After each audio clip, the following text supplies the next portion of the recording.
So hey guys what's up, this is Anirudh and welcome back to my YouTube channel. तो आज की इस video में हम करेंगे चैप्टर 6 का एग्जाम्पल नंबर 7 एंड 8।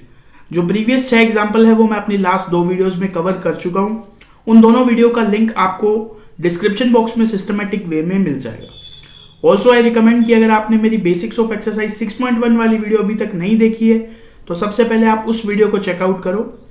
उस वीडियो का लिंक आपको डिस्क्रिप्शन बॉक्स में तो मिल ही जाएगा, साथ ही मैंने ऊपर आई बटन में भी उस वीडियो का लिंक दे दिया। आप आई बटन पे क्लिक करके डायरेक्टली उस वीडियो को चेकआउट कर सकते हो। वो वीडियो आपको हेल्प करेगी एग्जाम्पल 7 एंड 8 को काफी इजीली सॉल्व करने में। स्टार्ट करते हैं आज का वीडियो एग्जाम्पल 7 से। सबसे पहले क्वेश्चन पढ़ेंगे, क्या दिया हुआ है। The marks obtain by a student of class 11th in first and second terminal examination are 62 and 48 respectively. Find the minimum marks he should get in the annual examination to have an average of at least 60 marks. पहले question को समझेंगे। एक student है class 11th का जिसने first terminal exam में 62 marks obtain किए हैं एंड सेकंड टर्मिनल एग्जाम में 48 मार्क्स को ऑब्टेन किए।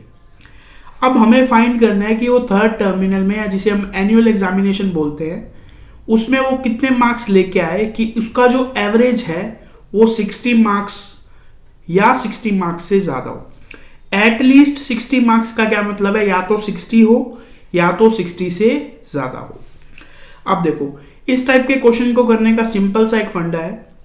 जो चीज हमसे पूछी गई है उसे आप एक्स लेट कर लो। पूछा क्या गया है, find the minimum marks he should get in annual examination. तो स्टार्ट यहीं से ही करेंगे।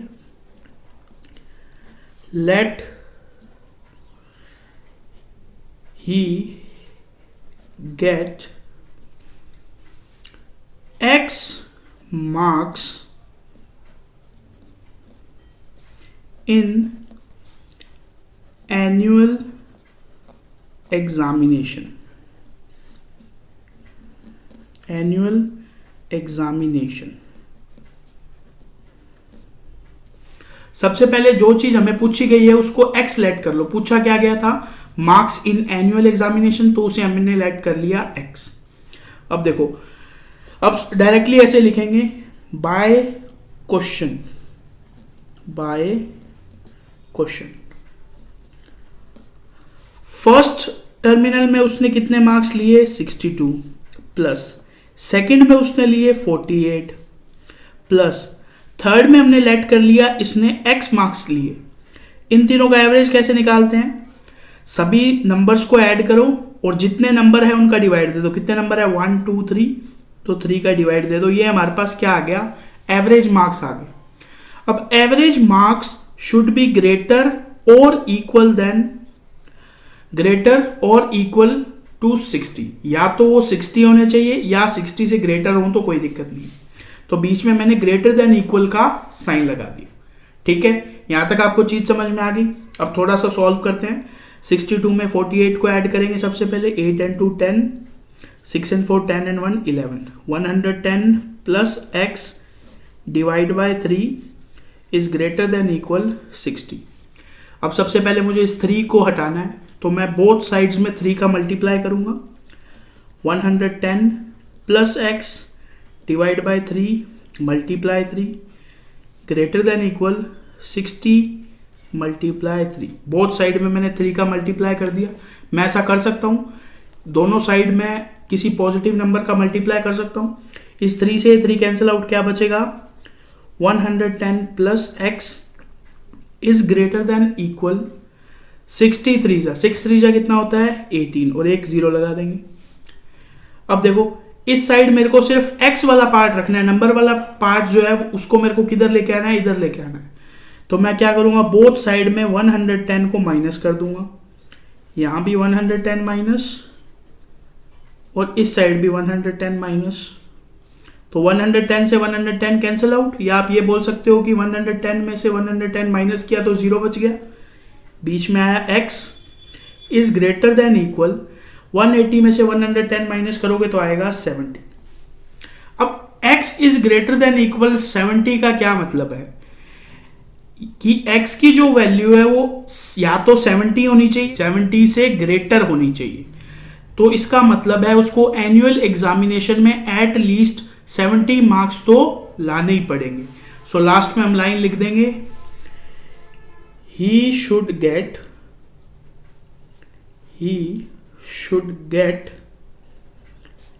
At least 70 marks in annual examination.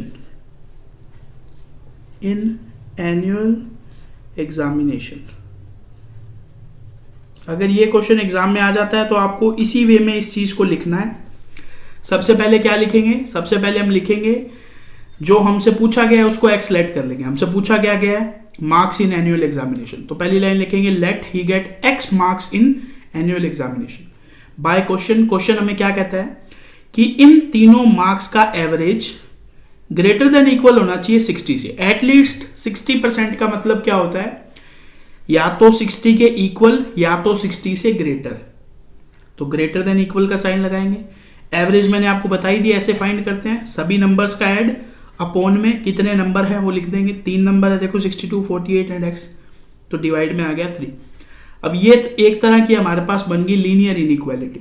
इसको हमने सॉल्व किया तो x की value I x is greater than equal 70, यानी x की वैल्यू या तो 70 से ग्रेटर होनी चाहिए, यानी he should get at least 70 marks in annual examination. I hope आपको ये क्वेश्चन समझ में आ गया होगा।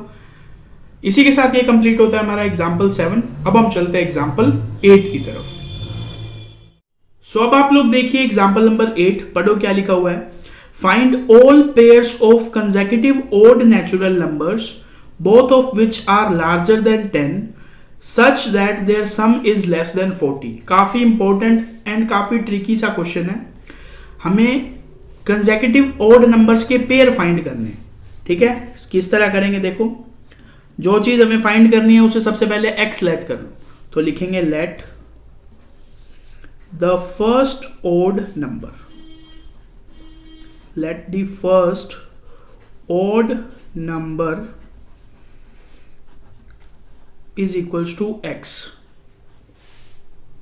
फिर लिखेंगे the second consecutive odd number. Consecutive का क्या मतलब है, कंसेक्यूटिव का मतलब है एक के बाद एक आने वाले। Second consecutive odd number is equals to x plus 2। अब कंसेक्यूटिव का मतलब आपको पता ही होगा, फिर भी मैं एक बार एक्सप्लेन कर देता हूं। कंसेक्यूटिव का मतलब है, सपोज करो x की वैल्यू 1 है, पहला जो ओड नंबर है वो हमारे पास 1 है, तो 1 के बाद कौन सा ओड नंबर आता है, 1 के बाद आता है 3। तो 1 और 3 दो कंसेक्यूटिव ओड नंबर्स है। इसी तरह अगर मैं x की वैल्यू लेता हूं 3, तो 3 के जस्ट बाद कौन सा ओड नंबर आता है, 3 के जस्ट बाद आता है 5। तो 3 और 5 दो कंसेक्यूटिव ओड नंबर्स है। अगर एक नंबर x है तो उसका कंसेक्यूटिव ओड नंबर ऑलवेज क्या होगा, x प्लस 2। अब फर्स्ट लाइन क्या कहती है, both of which are larger than 10। तो इसने दिया हुआ है x इज ग्रेटर देन 10, यानी जो x है उसकी वैल्यू क्या होनी चाहिए, ग्रेटर देन 10 होनी चाहिए। और दूसरी लाइन में लिखा हुआ है such that their sum is less than 40, यानी इस नंबर का x प्लस इसका sum x plus 2 is less than 40 होना चाहिए। तो हमारे पास ये दो इक्वेशन बन गई, इक्वेशन 1, इक्वेशन 2। पहली इक्वेशन क्या कहती है, x इज ग्रेटर देन 10।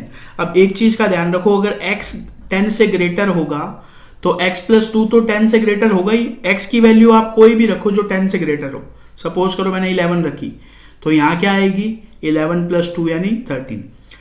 अगर आप x की वैल्यू ग्रेटर देन 10 रखते हो तो ये तो ऑटोमेटिकली ग्रेटर देन 10 होगा, तो इसलिए मैंने लिखा x is greater than 10। Second line लिखी हुई है such that their sum is less than 40, तो मैंने दोनों नंबर्स का सम किया और लेस देन 40 लिख दिया। अब देखो ये तो इनइक्वालिटी सोल्व की हुई है, इस इनइक्वालिटी को मैं सॉल्व करता हूं। देखो सबसे पहले मैं ब्रैकेट ओपन करता हूं, x plus 2 is less than 40, x and x 2x plus 2 is less than 40। सबसे पहले मुझे इस 2 को गायब करना है। कैसे करूंगा मैं? बोथ साइड में 2 माइनस कर दूंगा, इधर भी 2 माइनस, इधर भी 2 माइनस, तो 2 से 2 कैंसिल आउट, ये बच जाएगा 2x। 40 माइनस 2, इसका सॉल्यूशन आता है 38। अब मुझे वैल्यू चाहिए x की, तो मैं बोथ साइड्स में 2 का डिवाइड दे दूंगा, इस साइड भी 2 का डिवाइड, इस साइड भी 2 का डिवाइड। 2 से 2 कैंसिल आउट, क्या आएगा? x इज लेस देन, इसमें 2 का डिवाइड दूंगा तो 1 9। ये हमारे पास आ गई इक्वेशन नंबर 3 बाय 1 and 3। 1 क्या कहता है? x इज ग्रेटर देन 10, और 3 क्या कहता है? x is less than 19। तो मैं इस तरह लिख सकता हूं, x is less than 19 and greater than 10। x is greater than 10 and less than 19। अब बताओ 10 से बड़े और 19 से छोटे कितने नेचुरल नंबर्स होते हैं? 11, 12, 13, 14, 15, 16, 17, 18। इन सब, ये x की मेरे पास वैल्यू क्या आएगी? सो यहां लिख दो, so the values of x is equals to 11, 12, 13, 14, 15, 16, 17, 18, 19 को तो नहीं इंक्लूड करेंगे। अब देखो, इसने हमें बोला क्या था? x is a odd number. Odd number का मतलब क्या है? इसको इंक्लूड नहीं करेंगे, इसको भी इंक्लूड नहीं करेंगे, इसको भी इंक्लूड नहीं करेंगे, और इसको भी इंक्लूड नहीं करेंगे।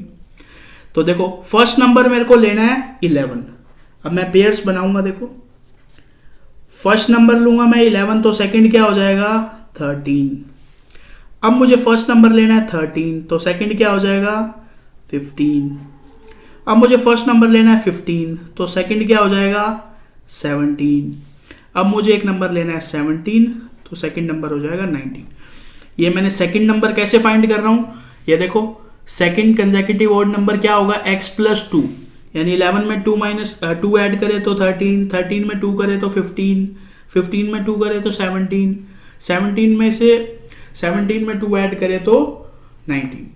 यानी ये जो पेयर्स हैं, ये 4 ऐसे पेयर हैं जिनमें जो ऑड नंबर्स हैं वो ग्रेटर देन 10 है, और उनका जो सम है वो लेस देन 40 है।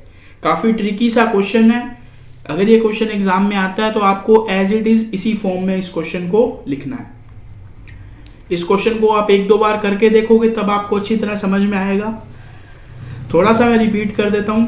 सबसे पहले हमें वैल्यू गिवन है x इज ग्रेटर देन 10, यानी जो ऑड नंबर है वो ग्रेटर देन 10 है। दूसरी कंडीशन गिवन है दोनों का जो सम है वो लेस देन 40 है। तो इस इनइक्वालिटी को सॉल्व करके मेरे पास value I x is less than 19। अब देखो, इक्वेशन 1 और 3 को जब मैं कंबाइंड करूंगा तो मेरे पास ये इक्वेशन आएगी कि x is greater than 10 and x is less than 19। तो x की वैल्यूज क्या आ गई? 11, 12, 13, 14, 15, 16, 17, 18। लेकिन इनमें से मैं ये इवन नंबर्स तो ले ही नहीं सकता। क्यों? क्योंकि फर्स्ट लाइन में मैंने क्या लिखा है? x is a odd number. तो मैं 12, 14, 16, 18 ये सब तो ले ही नहीं सकता। मैं सिर्फ ये 4 नंबर ले सकता हूं। देखो, 11, 13, 15, 17। तो देखो, सबसे पहले मैंने 11 लिखा, फिर 13 लिखा, फिर 15 लिखा, और फिर 17 लिखा।